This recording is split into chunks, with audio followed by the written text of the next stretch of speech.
It is in name. Lectures and practical examinations are not taking place. විශ්වවිද්‍යාලයේ දේශන ප්‍රායෝගික පරීක්ෂණ ආදී කිසිම අධ්‍යයන කටයුත්තක් පැවැත්වෙන්නේ නැහැ. All the hostels were closed. There were notices outside the hostels stating that the university would be opened on the 11th.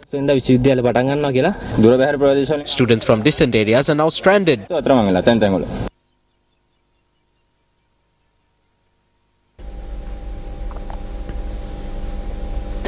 Time now for the newspaper cartoon of the day.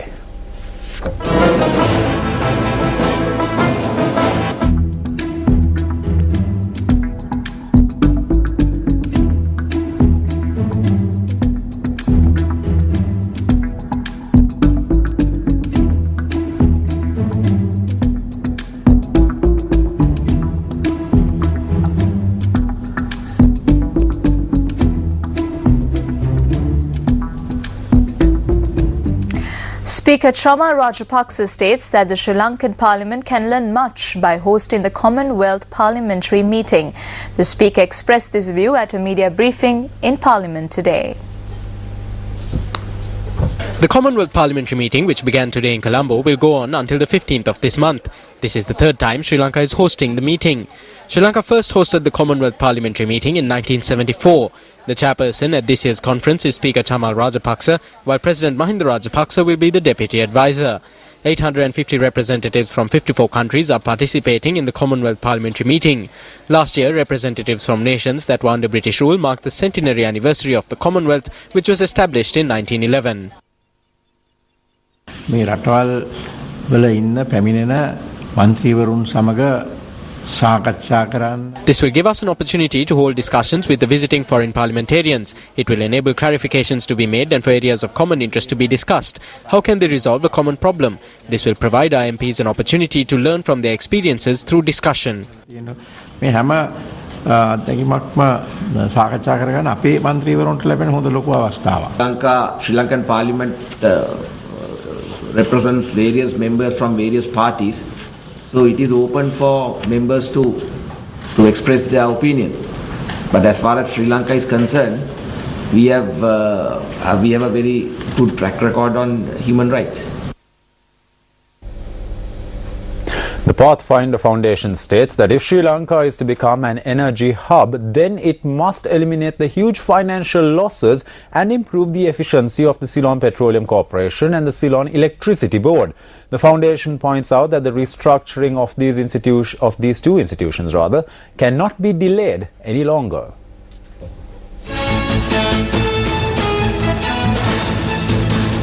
The Pathfinder Foundation states that in the recent past, allegations of corruption leading to the import of low-quality petrol and diesel, inefficiency and massive losses have become common at both the CEB and the CPC.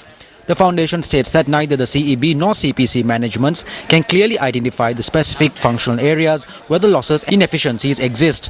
The Pathfinder Foundation notes that in order to identify and rectify these problems, the minimum required is effective unbundling of the institutions going beyond the current strategic business unit concept. Government have to look into the restructuring of the two organizations, both Ceylon Petroleum Corporation and the Electricity Board, demonopolize or at least reduce the monopolistic nature of these two sectors by inviting further local and foreign investment, and also getting the government organizations, institutions itself joining hand with the local or foreign private sector to provide a better service to the customers. You're watching Primetime News live here on News Fest. Up next is Action TV.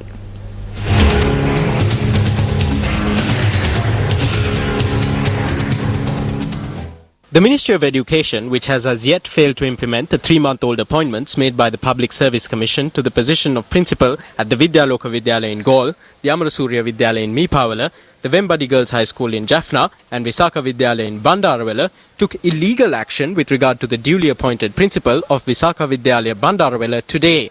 This Grade 1 official of the Sri Lanka Principal's Service was appointed to the position of principal at Visakha Vidyalaya Bandarawala on the 31st of May on the basis of the marks she obtained at an interview conducted by the Ministry of Education. Now, Action TV revealed that this duly appointed principal, who was not allowed to even enter her school in the last school term, was allowed to come up to the entrance of the school on Wednesday and sign the attendance register stating that she had reported for work. Action TV revealed yesterday that although she had come up to the school entrance, she was not given the opportunity to sign the attendance register. Now, according to this letter, the Secretary to the Ministry of Education has taken a decision which further aggrieves this lady. According to this letter, the Education Secretary has decided to temporarily suspend her appointment as principal of the school. Now, the letter states that this decision was arrived at with the blanket approval of the Public Service Commission. However, a Ministry Secretary can only take a decision with blanket approval from the Public Service Commission only if the Commission is inactive at the time the decision is taken. This proves that the usage of the term blanket approval in this letter is merely a futile attempt to intentionally cover up a mistake. The Education Secretary has also cited a reason for depriving this lady of her appointment to the position of principal. The reason cited is the situation which has arisen at Visaka Vidyalaya Bandarwala. However, the Secretary fails to clarify in his letter as to what exactly this situation is. Doesn't this make it clear that whatever this situation is, it exists not at Visaka Vidyalaya Bandarwala but at Isurupaya in Batramulla?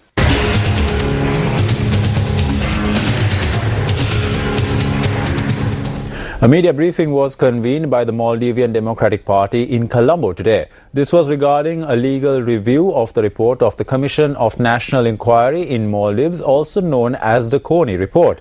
Key members of the MDP were present at this media briefing. The legal review on the Coney Report was prepared at the request of the Maldivian Democratic Party. The legal review was compiled by President's Counsel Shibli Aziz and his associates.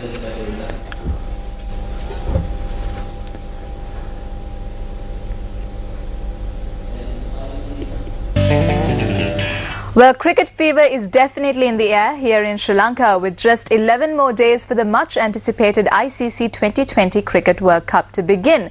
Who will win the coveted 2020 World Cup, which is being held in the Asian continent for the first time? Sportsverse will give you the stats, the inside information, team profiles and much more on our special segment for the 2020 World Cup starting today.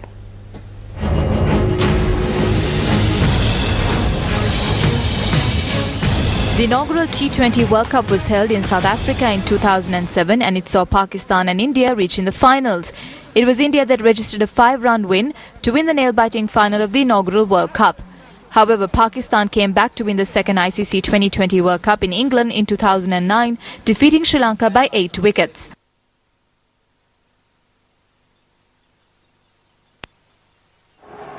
Thereafter, England sealed their place as 2020 world champions when they beat Australia in the third 2020 World Cup held 2 years ago. This year, Sri Lanka is hosting the fourth ICC 2020 World Cup.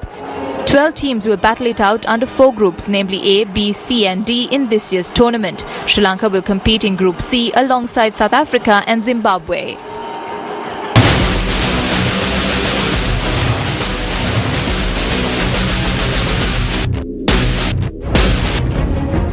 I feel if you look at the composition of our team, first of all we have the right captain. He's the most experienced, he's very sharp, intelligent, he's the best man to lead the team. So he's got some beautiful senior players playing with him, such as Sangakkara and Malinga, and the rest of the team is there to support him. If he can bring the other youngsters who are in form, who are currently playing very well, so if you pick the right member squad, then if you adapt the game by putting the right 11 to walk into the middle, I think we have a very good chance of winning. In the meantime, young P. Hemantha of Victoria Golf and Country Resorts produced one of the upsets of the tournament as he defeated Indian champion Angat Chima to reach the Super 8 round of the 125th Amateur Golf Championship held in Colombo today. Meanwhile, former amateur golf champion Sirmanjit Singh was defeated by N. Ranga. The men's quarter-finals of the 125th Amateur Golf Championship got underway at the Royal Colombo Golf Club today. N. Thangaraja, N. Ranga, Sen Dharmaratna, P. Hemantha, M. Arumugam and Sisirakumar of Sri Lanka booked their places in the Super 8 round. M. Dulal of Bangladesh and M. Rehman of Pakistan are the only foreign players to make it through to the Super 8. In the ladies' semi-final, Indian Groshima Badwal and Jackie Dias of Sri Lanka advanced to the finals after triumphing in their respective semi-final matches. The Federation of International Cricketers Association says it will recommend players not to take part in the 2013 Sri Lanka Premier League. Chief Executive Officer of the Federation, Tim May, notes that the organisation will be recommending players to do so unless tournament organisers honour the bank guarantee clause in player contracts. CEO of the Federation of International Cricketers Associations, Tim May, points out that Next, who had delayed the second instalment of payment to players, only paid their dues after being threatened with player withdrawal. The SLPL contract states that each SLPL franchise must provide bank guarantees for the total amount of players' salaries. Therefore, Tim May reiterates that the non-production of these bank guarantees is a major breach of the player contract. The CEO of the Federation of International Cricketers Association states that his organisation will be recommending players not to travel to Sri Lanka until the bank guarantees are cited by the FICA. However, tournament organisers state that they don't understand what FICA's problem is and that FICA only comes in if there is a problem with player payments. But in this case, they have all been paid in full. Sports First, brought to you by 25 years of being close to you and respecting you for who you are. Union Assurance. And that's a look at your Primetime News Bulletin for tonight. Thanks a lot for joining us. I'm Shin Silva. And I'm Mahina Bongso. Have a great weekend ahead. Good night.